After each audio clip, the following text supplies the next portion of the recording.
here. Yeah. You can see you in the zip, in the, Yeah, but why don't we get to see more people? okay. Is that better? Worse? Nice. Is The that camera's a that, bit that stuck. doorbell, would that be somebody to go close to home? It could be. I rang the doorbell first. Okay.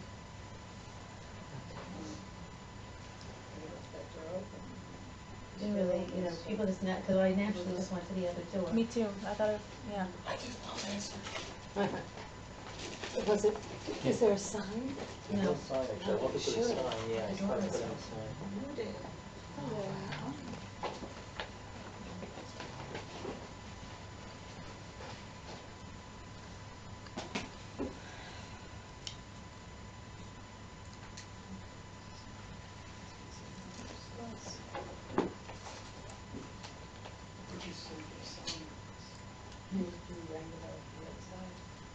Yeah, I didn't know. Oh, there needs to be a sign. There's no way to find this place if you don't already know where it is. Impossible.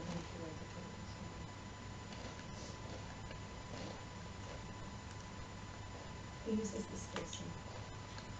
Not sure, because we, right now, there's some classes that go on here, the Spanish program, and so, there's some, but now it's like that. It's classes in here. They're not using, there's no more Spanish language program? No. You can sit there. No, the Spanish program. There were not really too many Spanish women coming, so they kind of I think they did this, They the could- the pathways class.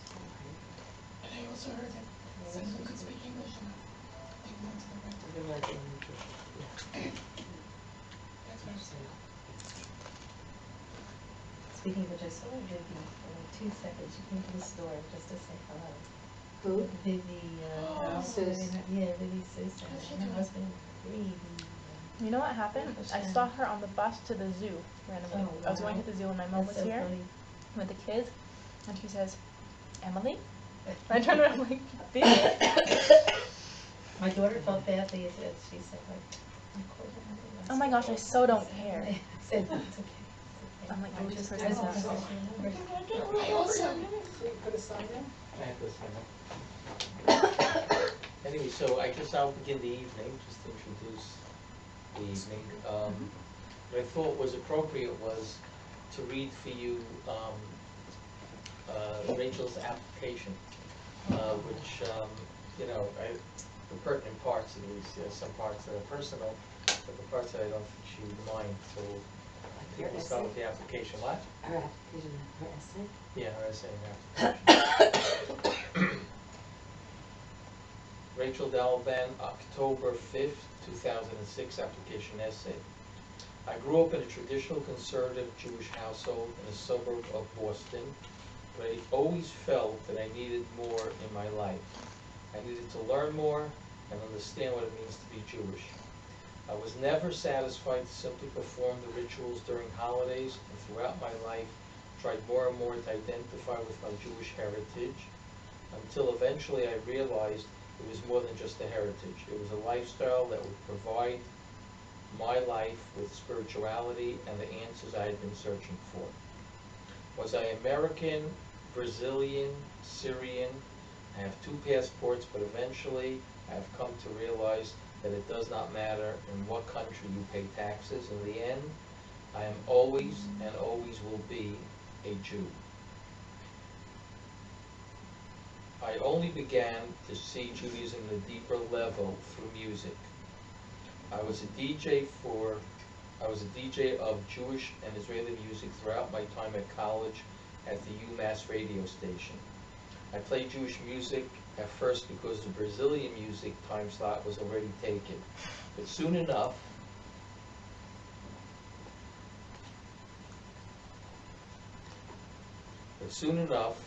this radio show became my favorite hobby. Every week while my friends made Shabbat preparations at Hill on Friday afternoon, they would hear my music played for 2.5 hours, ranging from klezmer to Israeli rock to Piamenta. Throughout this time, my music collection grew with thanks to friends, especially at Hillel and Chabad. I gained a deeper appreciation of Jewish music. Particularly, I enjoyed listening to favorites such as Neshama Kalbach, Yosef Karduner, and Chevra, amongst others. I was, I think, the first person to play Matisyo on the radio. He even recorded his first full-length CD with help from my Chabad rabbi, who was a childhood friend of the Hasidic superstar. While listening to such artists, I would search for meaning in their lyrics and would feel deeply connected with their music, often as if I was praying myself. I realized that I wanted to learn more and go beyond what I learned as a child, and after graduating college in May 2005, I applied for the Jerusalem Fellowship program in Israel with Eshat Torah. This program opened my eyes to new concepts and teachings in Judaism and made me want to learn more. At first, I was very skeptical of an observant lifestyle, but after returning to Boston to begin law school, I began to miss keeping Shabbat and learning more about Judaism as I had done in Israel. Step by step, I became more frum on my own terms until I finally decided I needed to move out on my own and start anew. Then decided to quit law school and moved to Miami, where I quickly got a job at the Women's International Zionist Organization. With the help of the wonderful Jewish community here in Miami, my ties to Yiddishkeit have deepened even further and continue to take more and more steps into becoming the more observant, frum Jewish woman that I want to be. My next step in order that I may be able to have a Jewish household is to continue learning in a more fast-paced and focused environment. After doing much research, I was referred by a friend to Rachael. I know this is the best choice for me, although it will be hard to leave friends and family behind. I know this is what I have to do, and this is what I want to do.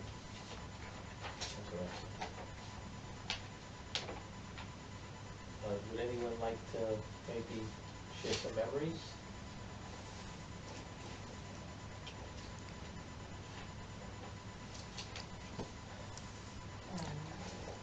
The strongest memory that I have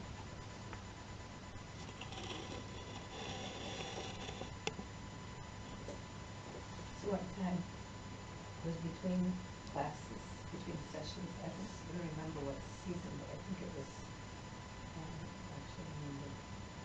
I just remember that the classes were not in session, but the office was supposed to be open, but actually nobody was there. And it was a levy, and I was waiting. I came to talk to, I think, you or someone. I was waiting, and Rachael also came, and so it was just the two of us. And she told me that she had met her Ben-Zim, and she was very excited about that. But her father had big problems with his, where he came from. He was from not the country that her father preferred. And she was very distressed about that, but she was like a kind of like a Mack truck. She was determined she was going to marry. She's supposed to have been sick. She was going to marry him. She really wanted to do it in a way that would be good with her father. She wanted to be respectful to her father. And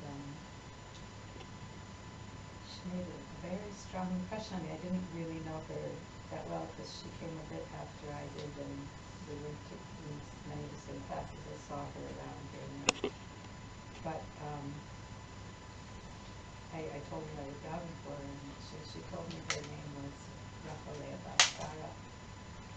And I doubted for her, and I was really happy when I cut the wedding invitation and gave her just a very beautiful wedding.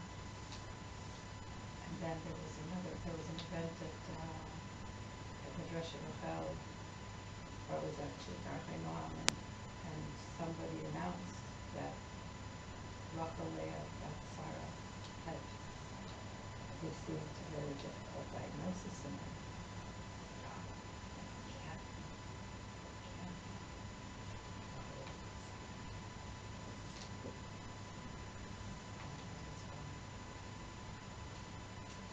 She's very, very strong.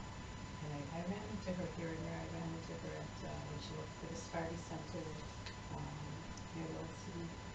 And one time I went in there to Darwin, maybe it was the bathroom or something, and she was there. And I remember her being so impressed that she was working full-time, living out in Hollywood, Mass, with like, and maybe at that time she had 2 small children, but still, it was like a lot, and she was so full of energy and joy and grace.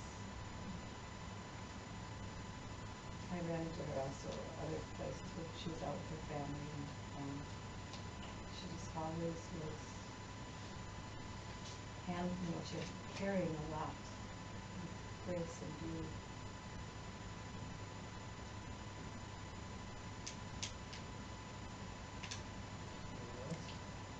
I didn't have a lot of interaction with Rachael, but I was so impressed with her in school.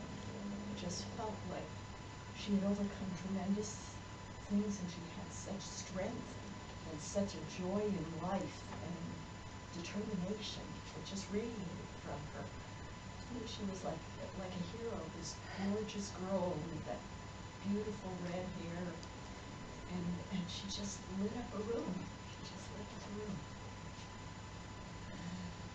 She's a hero. I can share a few anecdotes. We actually lived together. We weren't roommates in the dorms, but after we both moved out of the dorms, but we're still studying, so we shared an apartment together with another woman, non-Midrash Rachael alumna, in Kiryat Moshe Givat Shaol. And all of the things that have been said so far are 100% true, and how much I saw those living with her. She was really a force to be reckoned with, spunky and strong-willed, but yet just graceful and shining. And I remember when I first met her, whatever, I'm a little embarrassed to say, but let's just say that it was, before I grew up a little bit. I might have been a little bit judgmental of her. She was from Miami, and she was very fashionable, and she was, the long red hair, and I kind of thought to myself, okay, let's see what she's like. But I don't know if despite of all of that, or I don't know how you put it, she was incredibly deep. The first impressions that I got from her were, I hate to say it, but a little bit superficial, but she was completely not superficial. She was one of the most Hasidic people I ever knew. Just about every single Friday night, without fail, she used to walk from our place in Kiryat Moshe to a soup kitchen in Nachlaot and serve dinner to homeless people for Shabbos dinner. Almost every single Friday night.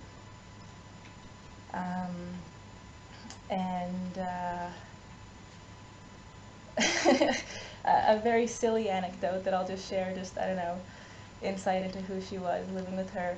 I remember she used to make all sorts of spicy Sephardi food coming from her Brazilian Syrian background, and she had made some kind of eggplant tomato something, and she was storing it in a mason jar. And it was like, the hot Sephardi woman, it was absolutely she wouldn't think twice about it. That was an acceptable meal. This hot spicy eggplant. Do you know what I mean? Like us Ashkenazis, that would be fire in our mouth and fire in our belly. But this was yeah, it's dinner. What's the big deal? Kind of thing. And also mentioning David, her husband. So we built a sukkah outside of our apartment when we were living there in Kiryat Moshe. I hope it was kosher, because he slept there. He slept in our sukkah a few times. They were dating over Rosh Hashanah, or like Elul Rosh Hashanah time kind of thing. I think he actually maybe got engaged like right after Rosh Hashanah. So the two of them used to bicycle together to the kotel every night, morning, whatever, lifnot boker, to go to slichos together at the kotel while they were dating. And it was like this was like no big deal for her, do you know what I mean? It was just, of course that's what we're doing, like azma, you know? This humility, this simple humility in the most incredible things that most people don't even think about. And in the same term, my first memory of her is sitting, you know, the fake steps in the Eliezer Levi, the steps that went just to like a closet. She would sit there. There was steps. So they, I would always see her sitting there reading The Economist. like, what are you doing? You're here in the show. What do you care? You know, like she goes, I have to keep up. Like, you know, like I don't know what I'm gonna do to get it. And then I just felt like, you know, she had all her bases covered. You know, like I said, like I just remembered, like just watching her. You know, she's got her, like, you know, she's got the you know, her Mikros Gedolos in one hand. She's got The Economist in another hand. And I, you know, I realized that was no ordinary person sitting there. And I said, so what are you going to do? Like, you're going to read The Economist, what are you going to do with that? You know, I said, well, I just want to be able to have an intelligent conversation with people. You know, just because I'm here, doesn't, you know, like, it doesn't mean I want to know what's going on in the world. And that's what she was like all the time. All the time. Yad ala dofek, as they say. Like, you know, she just always knew what was going on, and even when I was visiting, even the times I visited her in hospital, you know, it was always important to her to stay, like her head was always clear, no matter how much pain she was in, or no matter what she was dealing with, you know, with her kids and everything with her youngest son. It was always, you know, and how's this one? How's your daughter in the army? And how's this? And did you read about this? And like, there was never lack of conversation with her. It was always comfortable. It was always smart. It was always warm, and you always left there going like, you know, who visited who, you know, who was doing the big call at the end of the day. Yeah. So yeah, it never changed.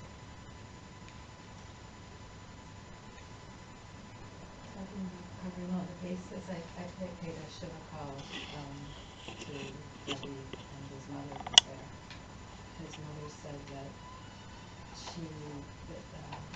Rachael taught her kids to be very independent.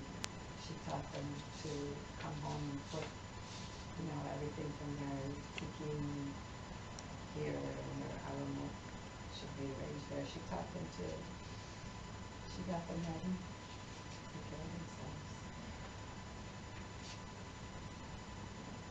Did you see the kids when you visited?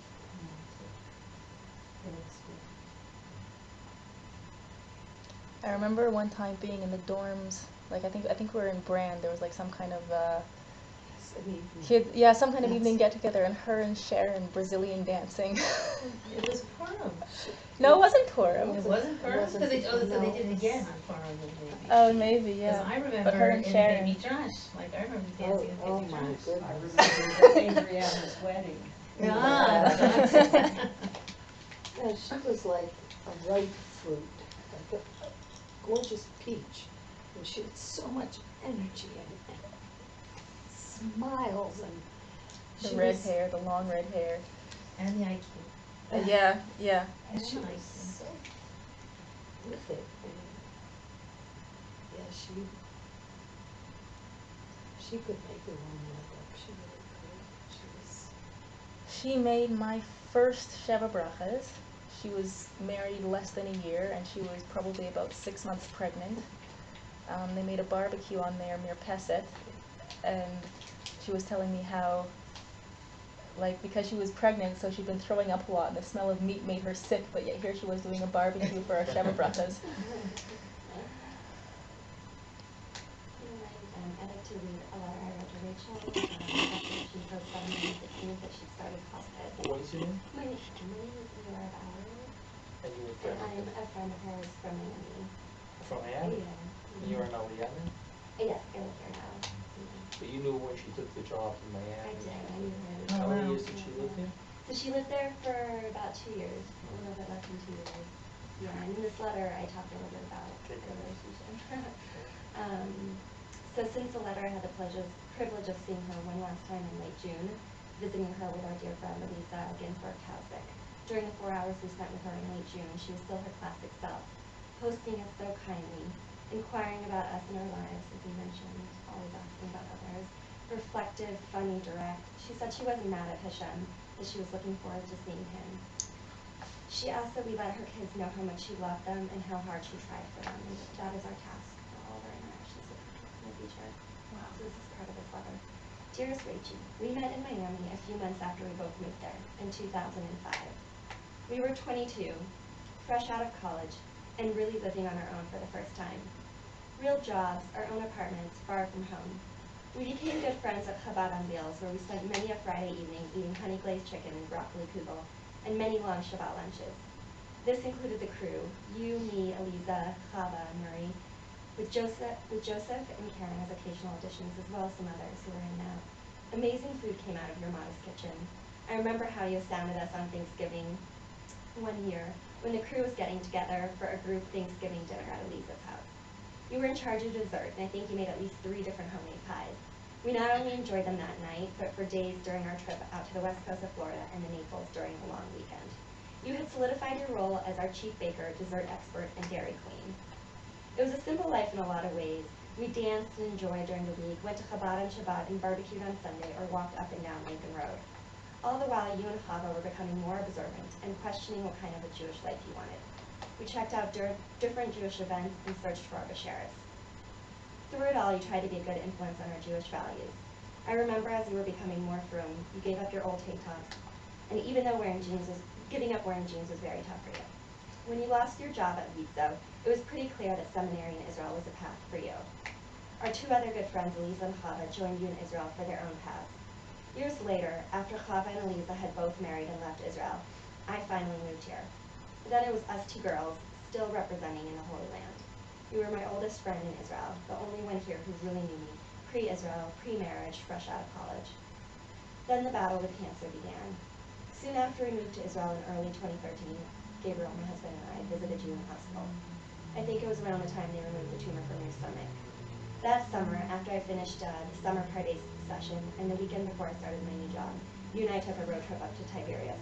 I was so happy that you agreed to let you whisk me away for the weekend.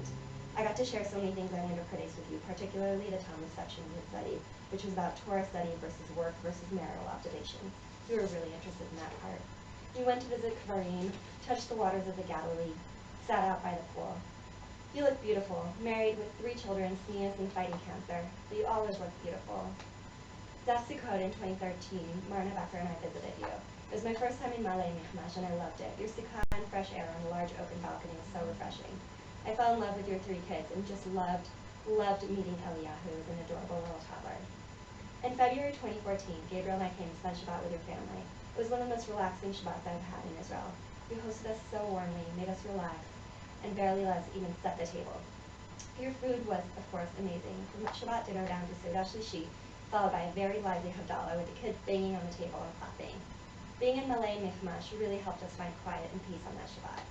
You also showed me a lot of tips about cooking, how you dried herbs, had an organized freezer, planned your grocery shopping and cooking ahead, what you thought was more important to have organic and what was less important, all the while you were fighting cancer. That summer, I was so happy that you got to go to Boston. I remember talking to you soon after your return, and I told you I was pregnant. I hadn't told almost anyone because I had been so sick and anxious and was waiting for results of tests. But I told you, and you listened empathetically to my anxieties. Soon after, I got to share with you the amazing news that all the results looked good. It was January 2015, and we were both at Hadassah. I had just given birth, and you were recovering from surgery. You and your mom came to visit me when baby Clara was only a few weeks old, and you showed up with full hands. Not only did you lend me some of your most special baby possessions, your pretty red nursing cover shawl and blue May tie, but Hannah had sweetly given Clara some of her stuffed animals' toys and pretty pink blue blanket that she still enjoys to this day. You also brought me a nursing survival kit you made, a beautifully presented array of dried fruits, nuts, and baked goods that I kept religiously by my bed, and that served me well for those middle of the night wake-ups.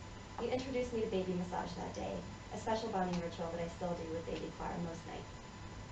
Just about 6 months ago, in December 2015, was the second to last time I saw you. It was Hanukkah, and you brought your entire family over for our Hanukkah party. I was so happy to see you. Not only did you get the whole family over from Maui and Mikamash, but you showed up with the most amazing tray of beautifully decorated homemade blue and white Hanukkah cupcakes. To say that you continuously shocked me with your generosity, thoughtfulness, and effort is beyond an understatement. At that party, you told me that things were precarious with your health. Nonetheless, you asked about Clara. You seemed just as concerned about how we were managing as with a life and death battle you were facing. When I saw your message on Facebook on June 16th about starting hospice, my heart ached. I had been dreading this day. I wish that you be free of suffering and that you know so deeply how much you were loved. I wish that you feel whole, complete, and peaceful. I'm so blessed to have had you in my life. In my role as a mother to Clara, as a wife to Gabe, and as a friend to others, you're a moral inspiration. I have seen the ways of your neshama, kindness, candor, generosity, thoughtfulness, authenticity, and humor, which I carry with me and which inspire me. That was beautiful. Thank you so much. Thank you.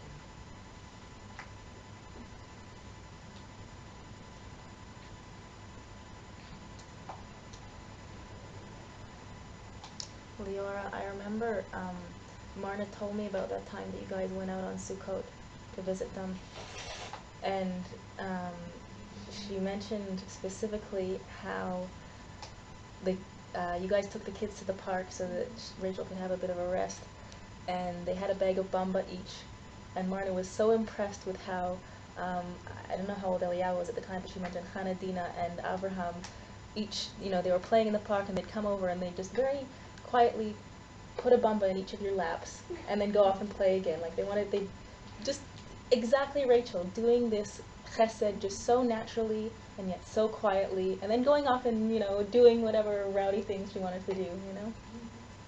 It's clear that her midos are passed on to her kids.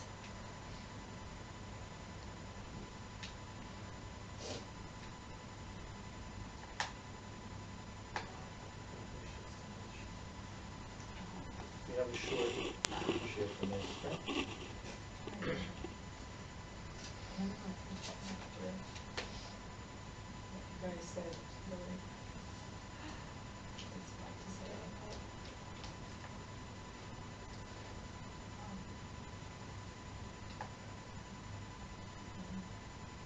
What's your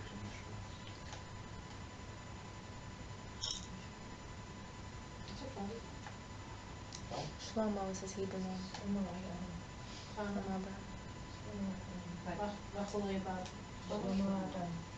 They said because she's Sephardi, they still go by Sara. Oh, really? That's what interesting. I asked when I moved to Shiva. I asked their father's name. They said, well, we and actually my neighbor who's Sephardi just recently passed away. It was the same thing. They said they continue to use the mother's name. I don't know what that says about what we should do, but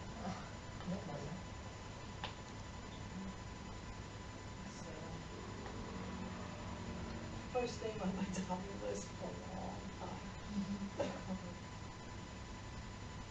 I think I speak for everyone, just all kind of hoped and prayed that she would make it. Just kind of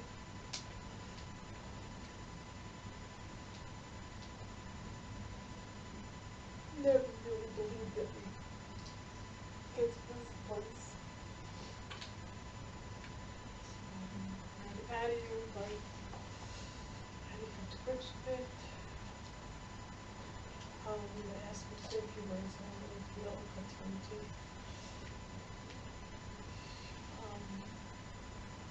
But I felt that I want to share a few thoughts, try to get some perspective a little bit.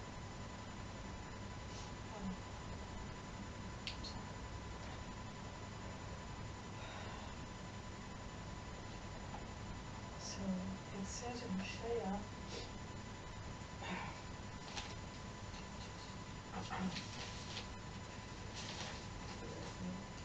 emotional. Zratir ba'aretz v'chamti ruchama אמרתי לו, לא, אני אתה, והוא יאמר אלוקיי. And I will sow her into the land. I will have mercy on the unpitied blood. And I will say to you, you're not my nation, you are my nation. And he will say, you are my God. By the way, I spoke to someone today who would go to the poor. She told me that Rachael picked her own pasuk for her mitzvah, which is quite awkward. And she picked the pasuk for Hazina, Be'uvata, Ki ani anihu, Ve'ena L'kihu, Ani amit v'chayeh, V'chatzti b'ani apah. This is incredible. Hashem speaking and saying, see that I am the God and the only God. I am the one who puts it in. I am the one who gives life. I am the one who destroys it. I am the one who heals. I find it interesting that, he says, Meimitu v'chayeh. God is the one who puts to death, and then he gives life. It's always in that order.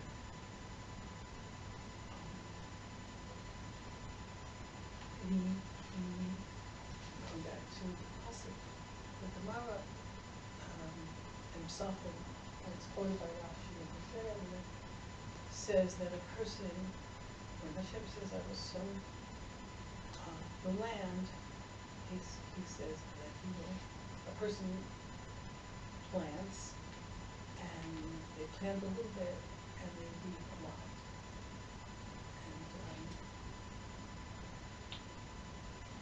The Malbim has a whole discussion of this, very interesting, in the context of the sin of the spies. The sin of the spies, Pasuk says, Vayom Hashem salach v'kibarecha. Hashem tells Moshe, I will forgive them. Be'ulam, Hay Hashem, Imalei Kod Hashem B'kol Haaretz. That the honor of God will fill the whole land. So the Malbim asks, what is the connection here between the forgiving and that the honor of God will fill the whole land? And he has a whole separate page there, but it's not as you get there. There's a whole discussion of what would have happened if there hadn't been the sin of the spies. And he says, that was the night of crying, that the Jewish people cried, and it was established as a night of crying, Tisha B'Av, for generations, a night of destruction, a night of exile, and a night of tragedy. And yet he said, if Jewish people had not sinned, then what was supposed to have happened is that Moshe Rabbeinu would have taken Jewish people into the land of Israel, and they would have built Beit HaMikdash, and they would have had Geula Shlema, and that would have been history. But he said that Kadosh Baruch Hu didn't really want that. That's Hashem. The language of the Gemara is,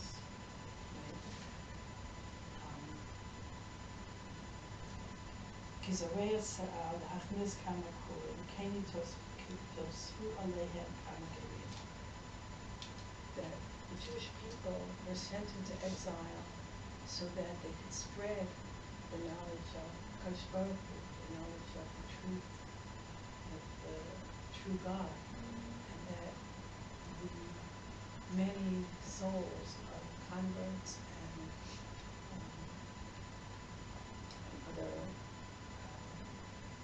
people see the truth would join up, and so that image of the exile was not just a punishment. It was not just you sinned, and so I'm throwing you out. There was a great purpose to that, so that Jews would be all over the world. And we see that, especially living in Israel today, we see that in gathering people from all over the world, people who will join us, and people who recognize the truth and come close to Kashbar, and that would never have happened. So the Bible says, the lesson we learn is that it's kol ve'ader klali yigalgel tikkun klali. Every lack, every loss contributes to a greater tikkun, a greater fixing of the world. And so what is a tragedy, so this is a secret of, one of the secrets of how God runs the world, that when things are tragic and hard to process and understand, Kashbar has a reason, he has a purpose, and he has a tikkun in mind, something good. Of course, it's very easy to say that, but it's very hard to feel it when you're suffering, when you're mourning.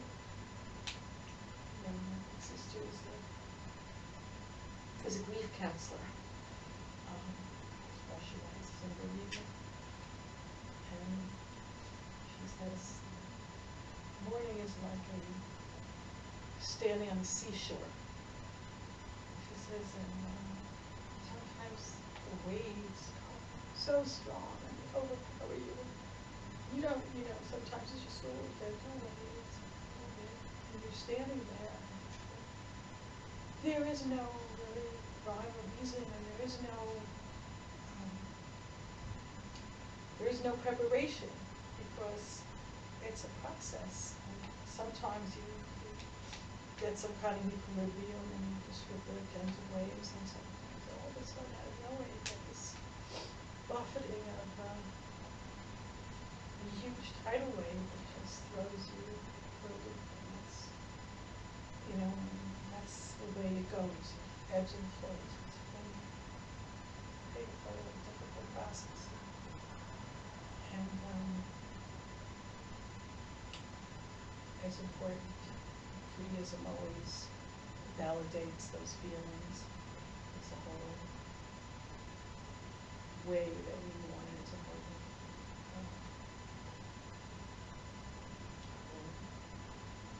series of halachas of how we do and what we do, and we don't ever try to sweep anything under the rug.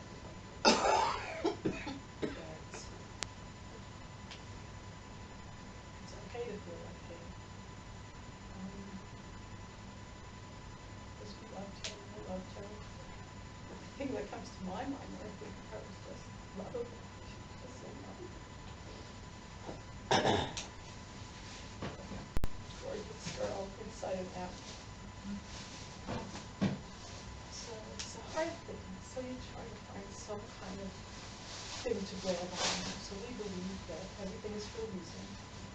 And God has purpose for what he does. And but it's very difficult. And I just wanted to maybe share with you a couple of stories that encourage me. I don't know, because everybody's different. I don't know what will encourage you, but one thing I thought of was what we all went through. I don't know what we do. But in October of 1994, Israeli soldiers came in the house.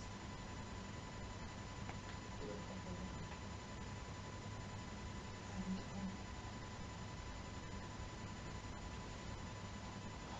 we held him hostage for 6 days, and his parents asked him to die. It was really unprecedented. And 100,000 people were dying for him at the hotel. And his mother asked that everybody light a candle for him Friday night. People would never lit candles. Lit The whole Jewish nation is, you know, he's everybody's boy. And unfortunately, ended in tragedy. You know, they tried to rescue him, and not only did he get killed, but also the commando, the head of the unit that was trying to free him, got killed near Paras. And I think that people who were religious were traumatized, but that was nothing to the secular people. We lit candles. We prayed for him. We you know, did so much. We all were together, and how could God have done that? And parents were very amazing people. They spoke to the father, and he had to, you know, and the reporters asked him, like, what do you say to all these people who, for the first time in their lives, they lit wax candles and prayed to God, and then, you know, it didn't work. And he said, our God is a loving father, and he wants to say yes whenever he can, and sometimes he has to say no. So I thought of that because I felt like so much. So many of us were dying, and we had to usher Yatsman her pain to life. And we really kind of really rooting for her, so it's very hard. And so that was one story that came to my mind. The other one is from Brian Levine. Brian Levine was a very special human being. This is a story that when I read it, it just stayed with me. A woman came to him crying. My husband was so sick. And she was pleased out of him. My husband was so sick. And she was crying and crying to him. He said, yes. So after she had hold her hand, and she said, you feel unfortunately, the man passed away. And the woman came back to me. And she was crying and crying. And she was completely overwhelmed. And the guy was trying to calm her down, trying to help her. And she said, okay, just tell me one thing. One thing. I want to know what happened to all my Tehillim and all my tears that I cried, all of that davening. Where did that go? Was that for nothing? Was that lost? Right? What happened to it? I mean, writes very beautifully. I will tell you, said the Bari gently, when your life on earth ends and you come before the court of justice in heaven, you'll find out how many severe and harsh decrees against the Jewish people were torn up, made null and void because of those precious holy tears you shed for your husband. Not one teardrop goes to waste. The Holy Blessed One counts them like pearls and treasure them. So, and of course I cried again. Just feel that all of that prayer. And I think that's something that we can say. We had here a precious Lashana, we had someone who was really into it. I just would eventually not come home, looking at those little children, and there was a baby there. She said to me, never, ever heard of complaining for years.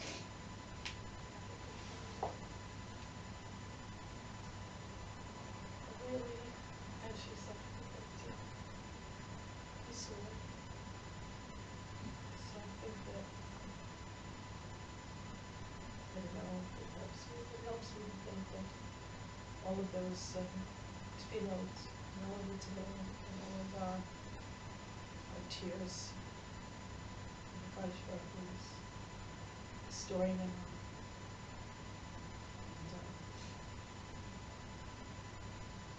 Bezrat Hashem, I hope to see the Geula. I hope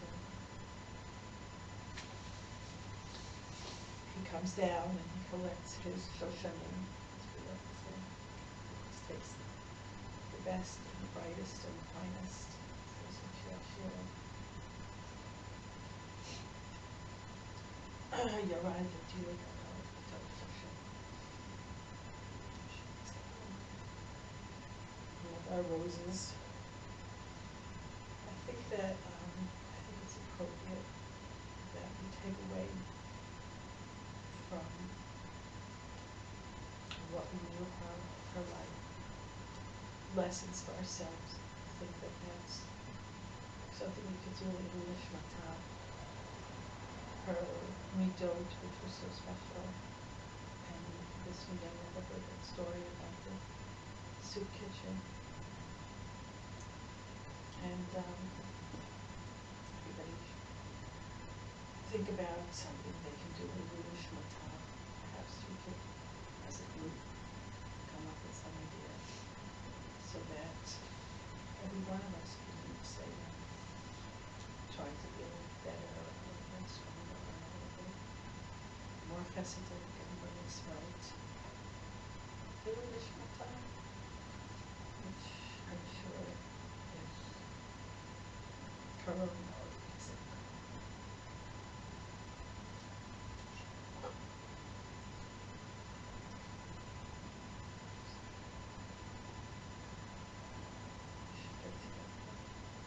Okay.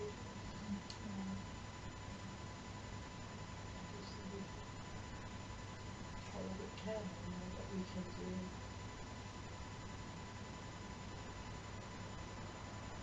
However, I think that we can think of something really sometime, put our heads together. Perhaps to help the children somehow. Help the children somehow. And what's going to happen? The children. David said he wanted to stay in Malay Lechmas because the people are so supportive and helpful, and the kids need that. So They'll he be said, environment. Mechakim Otam, all kinds of help.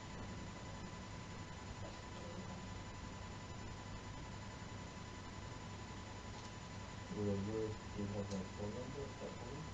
So you should be in touch with her. That's what they need. Esther? Who's, who are you talking about? Esther? You need somebody else? Marsha is a good issue. I just need one person, Esther.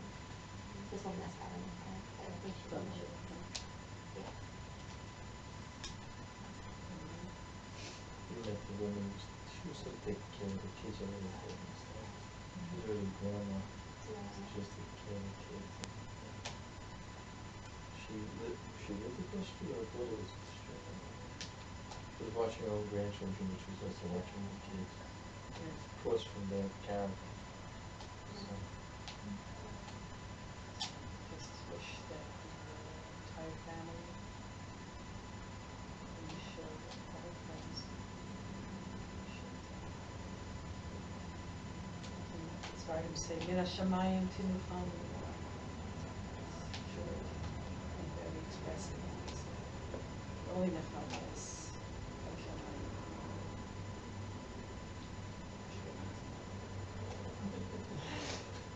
That's the same. Somebody else want to say something?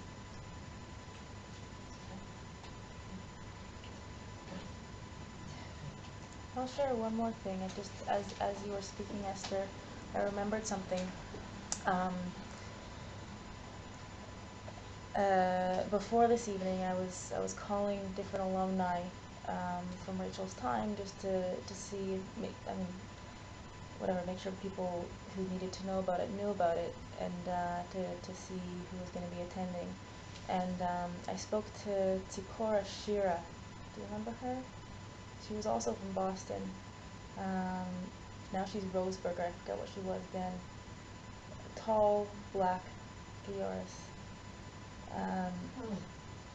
Yes. So I unfortunately had to break the news to her, but then she started talking about her memories of Rachel, and I made a note to myself that I wanted to tell everyone what she said because she couldn't make it this evening. But she said she was so impressed with how throughout Rachel's whole struggle, she didn't even one iota lose faith in Hashem. In fact, the opposite, her faith was strengthened through her struggles. And she said she was amazed at how she went through everything in such a dignified and amunatic way. So I wanted to give over what Tzipora Shira told to me. That was her memory of Rachel. But, there's a lot of inspiring things about Rachel, no question about it. I didn't get to share, she didn't share with me, like, different things going on in her life. I was, like, sort of the principal of the school. So, she didn't share with me, but,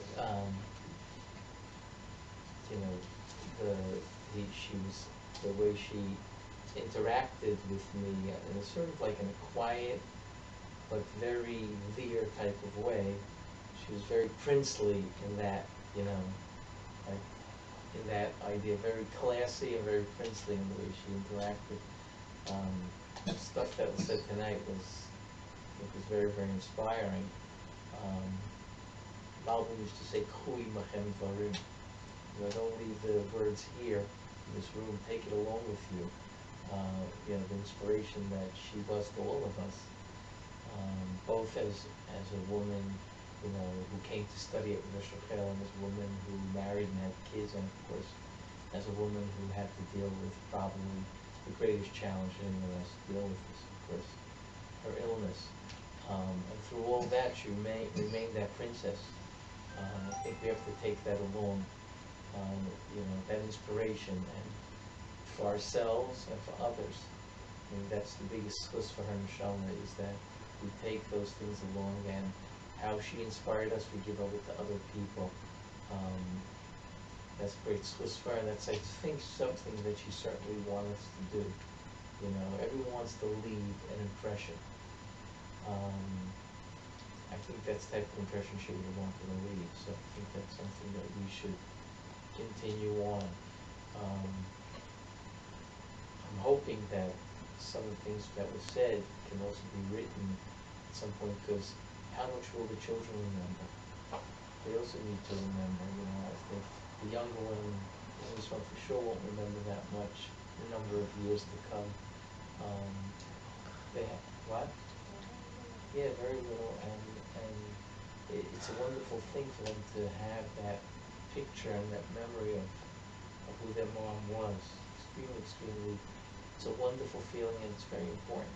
So therefore, at some point or another, people should be writing down, and in one form or another have just a booklet that could be given over to the kids at some So point. Rachel's mom is working on kind of putting together, and she would love anyone to send any photos or letters, write any of her, she's asked people to write any of their memories. Right. And to email to her, or maybe we can share them letters from her. Yeah, so that's Send her the link to Do you have the Facebook. contact But I information, do or have her should mother's we? email, or I can, Great. we can share it with the You have- email chain. I'm gonna be able to email it, her mother's email address. You have her email, Mother's email? But you can get it I'll right get now. that. Yeah. Okay, so then you'll send it out to everybody. But I really appreciate it. Obviously, the people who also didn't come, there are many women who couldn't come for one reason or another. They have little kids, they came far away, but they would also share stories with them all. And all the people in Good Stars. Good starts as well. Thank you very much for coming. Thank you.